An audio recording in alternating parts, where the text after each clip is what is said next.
Hello everybody, and in this video I will be discovering which demon is the best father figure in Magic the Gathering. But what is a demon? Well, the Magic the Gathering wiki says a demon is a creature type used for powerful evil beings who are often difficult to control and exact a price from anyone who tries to deal with them.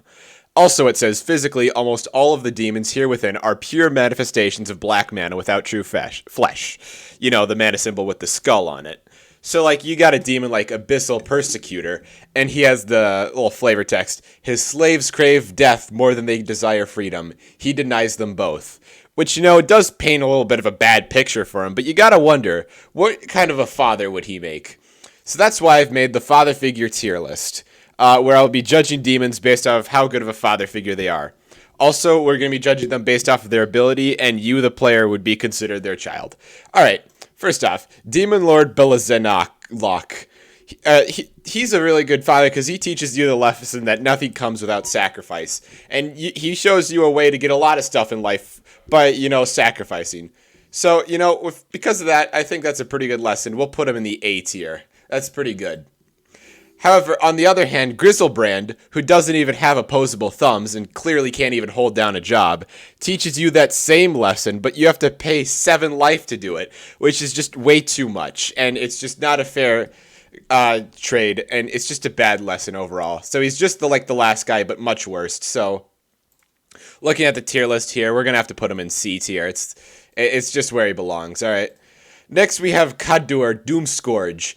Cadduer Doomscourge has a really cool ability that allows him to kill all of your opponents and slaughter them. And for all of your opponents that die, he helps you. This is a really cool father because, you know, he's always out there trying to kill your enemies and brutalize them, which is always just a really caring thing that a father always should do. You know, that's an S tier right there. Easy S tier. Oh, what's this? 0% of viewers are subscribed. Please subscribe. Anyways. Lord Zander, the Collector. So if you look at all of his abilities, they only have to do with your opponents. Nothing about you. Which I think is it really just shows how neglectful of a father he is. And all he cares is about just collecting. You know, he's just really neglectful. Pretty bad father overall. That's a total D tier. Absolutely. Rakdos the Defiler. Well, he has, whenever Rakdos the Defiler attacks, sacrifice half the non-demon permanents you control rounded up. He's kind of like that dad that wants you to be a doctor really badly. Like, in this case, he wants you to be a demon, and he's just not accepting if you're not. So, he really wants you to be a demon, or a doctor, or he's just not accepting. You know, we'll have to put him in the C tier. He could be better, though. He does do it because he wants the best for you, but, you know, it's just, yeah. Anyways, we have Razakath, the Foul-Blooded. He teaches you that you can get anything you want in life by sacrificing the people around you and exploiting them for your own good. Which, you know, is not the best lesson in the world. But, you know, he has the best intentions for you. So, we'll put him at a B tier. I think that's pretty fair.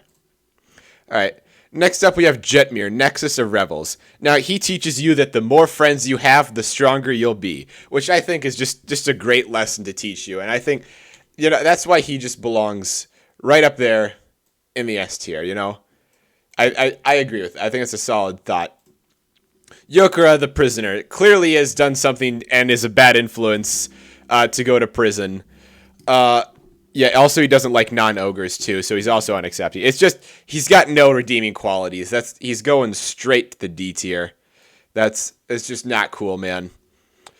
Orca, Siege Demon. He may appear on first glance that all he cares about is death, with whenever a creature dies, put a +1/+1 counter on him. However, he's made sure to take care of you even after his death. When he dies, he deals damage equal to your enemies to his health and stuff.